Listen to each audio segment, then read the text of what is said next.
اور دوسرا یہ اللہ نے حکم دیا ہے کہ نماز قائم کرو، زکوٰۃ ادا کرو اور عبادت کرنے والوں کے ساتھ عبادت کرو تاکہ تمہاری نجات کا سبب ہو جائے۔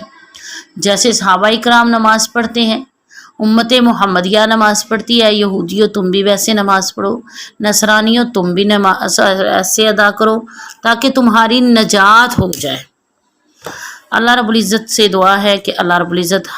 ہمیں حق سچ بیان کرنے کی توفیق عطا فرمائے۔ وَأَنْتُمْ تَتْلُونَ الْكِتَابَ أَفَلَا تَعْقِلُونَ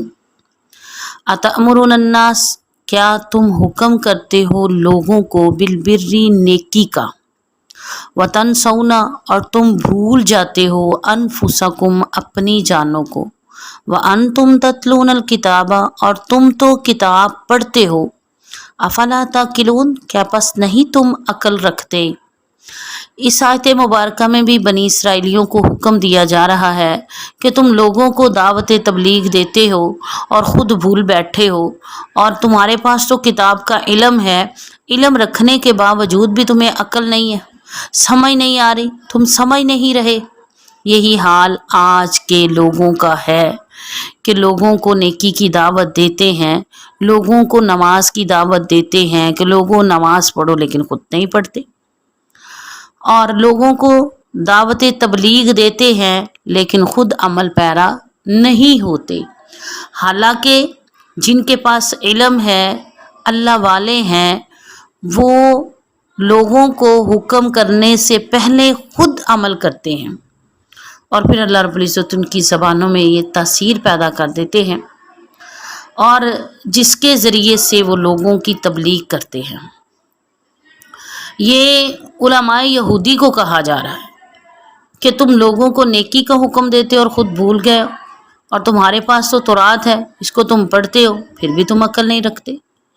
اللہ رب العزت ہمیں بھی قرآن پہ عمل پیرا ہونے کی توفیق عطا فرمائے۔ وَإِنَّهَا لَكَبِيرَةٌ إِلَّا عَلَى الْخَاشِعِينَ وَاسْتَعِينُوا مدد طلب کرو، بالصبری صبر کے ذریعے، صبر کے ساتھ، والصلاۃ اور نماز کے ساتھ، وَإِنَّهَا اور بے شک یہ دونوں چیزیں یہ بھاری ہیں، إِلَّا عَلَى الْخَاشِعِينَ مگر ڈرنے والوں پر یہ بھاری نہیں ہے، صبر کرنا اور نماز ادا کرنا۔ صبر اور نماز ہر اللہ والے کے دو ایسے ہتھیار ہیں جس کے ذریعے سے اللہ سے رابطہ قائم رہتا ہے، اللہ سے تعلق قائم رہتا ہے، اور اس کی اللہ رب العزت پھر مدد کرتے ہیں۔ صبر کے ذریعے سے انسان کی کردار کی پختگی ہوتی ہے اور دین میں استقامت حاصل ہوتی ہے۔ حدیث میں آتا ہے کہ رسول اللہ صلی اللہ علیہ وسلم کو جب بھی کوئی معاملہ پیش آتا تو فوراً نماز کا اہتمام کرتے تھے، اور نماز کی پابندی عام لوگوں کے لیے گھرا ہے، عام لوگوں کے لیے مشکل ہے، لیکن اللہ کے جو بندے ہیں، خشوع خضوع کرنے والے جو ہیں، ان کے لیے مشکل نہیں ہے بلکہ ان کے لیے آسان ہے، اور ان کے لیے اطمینان ہے، ان کے لیے راحت کا باعث ہے۔ اللہ رب العزت ہمیں بھی اللہ سے مدد ان دونوں چیزوں سے ہی مانگنی چاہیے۔ اللہ ہماری مدد فرمائے۔ انہم ملاقو ربہم وانہم الیہ راجعون۔ الذین وہ لوگ، الذین جو لوگ، یظنون وہ گمان رکھتے ہیں، وہ جانتے ہیں، انہم بے شک وہ، ملاقو ربہم وہ ملاقات کرنے والے ہیں اپنے رب سے، وانہم اور بے شک وہ لوگ، الیہ راجعون اس اللہ ہی کی طرف لوٹنے والے ہیں۔ اس آیت مبارکہ میں بھی اللہ رب العزت نے جو صبر اور نماز کے ذریعے اللہ سے مدد طلب کرتے ہیں ان کا تذکرہ کیا ہے کہ کون لوگ صبر کا دامن نہیں چھوڑتے، کون لوگ نماز کو نہیں چھوڑتے، جن لوگوں کا گمان ہوتا ہے کہ وہ اپنے رب سے ملنے والے ہیں، اللہ سے ملاقات کریں گے، اور پھر اللہ انہیں جزا سزا دے گا، اور انہیں یہ پتہ ہے کہ آخر اللہ ہی کی طرف لوٹ کے جانا ہے، اور وہ قیامت پر یقین رکھتے ہیں، اور اپنے عمل کو آسان بناتے ہیں۔ آخرت پر یقین رکھنا عمل کو آسان کر دیتا ہے۔ آخرت سے بے فکری انسان کو بے عمل کر دیتی ہے، بد عمل بنا دیتی ہے۔ اللہ رب العزت ہمیں بھی ایسے لوگوں میں شامل فرمائے جو خشوع خضوع کر کے اللہ رب العزت کا قرب حاصل کرنے والے ہیں اور صبر کرنے والے ہیں، نماز پڑھنے والے ہیں۔ لَذْكُرُوا نِعْمَتِيَ الَّتِي أَنْعَمْتُ عَلَيْكُمْ وَأَنِّي فَضَّلْتُكُمْ عَلَى الْعَالَمِينَ۔ یا بنی اسرائیل، بنی بیٹے، یا حرف ندا ہے، اے اسرائیل کے بیٹو، لذکرو یاد کرو، امر کا صیغہ، یاد کرو، نعمتی میری نعمتوں کو، التی وہ جو، انعمت میں نے انعام کی تم پر، علیکم تم پر، وانی اور بے شک میں نے، فضلتکم فضیلت دے دی تم کو، علی العالمین تمام جہان والوں پر۔ اس آیت مبارکہ میں اللہ رب العزت نے بنی اسرائیلیوں کو انعامات یاد کروائے جو ان پر کیے گئے تھے، اور انی فضلتکم علی العالمین کا تذکرہ اللہ نے کیا کہ تم فضیلت والے ہو جہان والوں پر۔ اور انعامات دینے کے بعد اللہ رب العزت نے تمام جہانوں پر بنی اسرائیلیوں کو فضیلت دی تھی، اور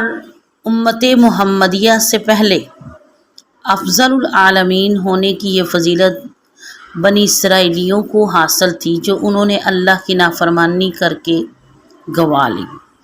اور پھر امت محمدیہ کو خیر امت کا لقب دیا گیا۔ اللہ رب العزت نے ہمیں خیر امہ کا لفظ دیا، اور اللہ رب العزت سے دعا ہے کہ اللہ ہمیں خیر امت میں ہی شامل فرمائے۔ شیئا ولا يقبل منها شفاعة ولا يؤخذ منها عدل ولا هم ينصرون۔ واتقوا ڈرو، یومن اس دن سے، لا تجزی نہیں کفایت کرے گی، نہیں نفع دے گی، کوئی جان، نفس کوئی جان، عن نفس کسی بھی جان سے، شیئن کچھ بھی،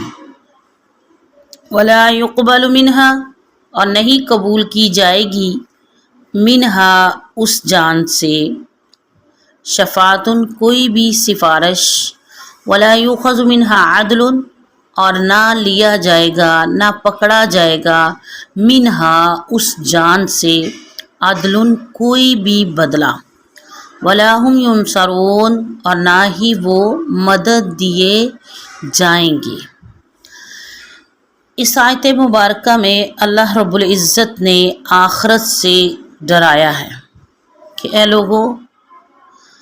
دنیا میں تو ہم ایک دوسرے کے کام آتے ہیں، لیکن آخرت میں کوئی بھی کسی کے کام نہیں آئے گا،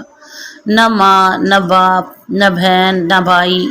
نہ بیوی، نہ بچے، نہ خامند، نہ بچے، کوئی بھی کسی کے کام نہیں آئے گا۔ اللہ تازر وازرۃ وزر اخری کہ قیامت کے دن کوئی کسی کا بوجھ نہیں اٹھائے گا۔ اور دوسرا یہاں پہ اللہ رب العزت نے اس بات کو واضح کر دیا کہ کسی کی سفارش قبول نہیں کی جائے گی۔ آج جو ہر انسان کا یہ عقیدہ ہے کہ فلاں پیر، فلاں بابا، فلاں فلاں ہماری سفارش کریں گے، لیکن قرآن کہتا ہے کہ کسی کی کوئی سفارش نہیں ہوگی، صرف اللہ کے حکم سے جس کو اللہ چاہے گا وہ سفارش کرے گا۔ اور جیسے دنیا میں کی عدالت میں ہم پیسے دے کے، بدلہ دے کے چھٹکارا حاصل کر لیتے ہیں، وہ اللہ رب العزت کی عدالت ہوگی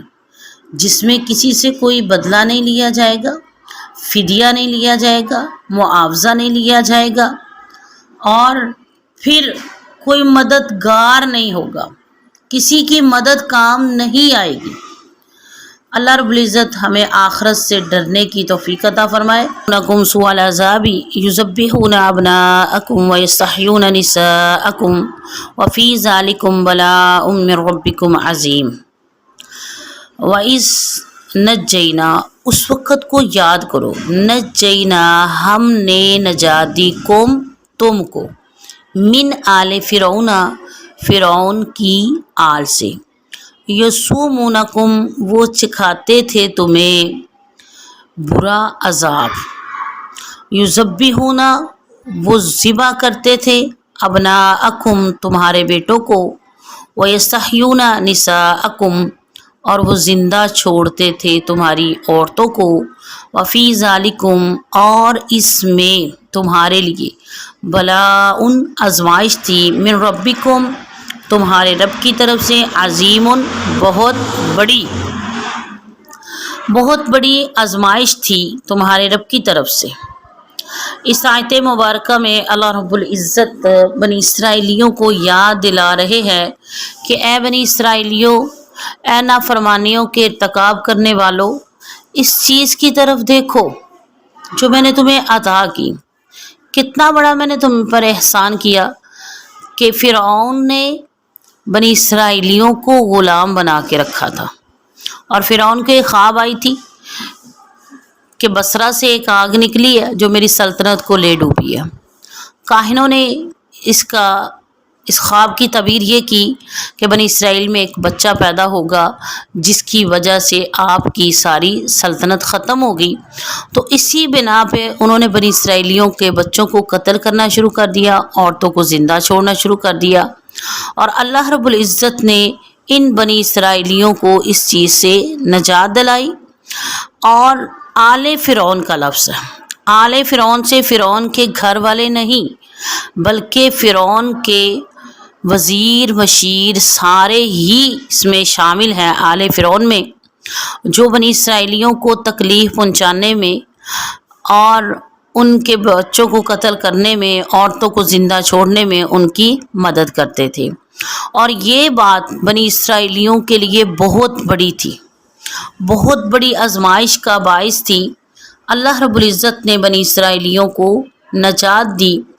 اور فرعون سے ان کی نجات حضرت موسیٰ علیہ السلام کے ذریعے ہوئی۔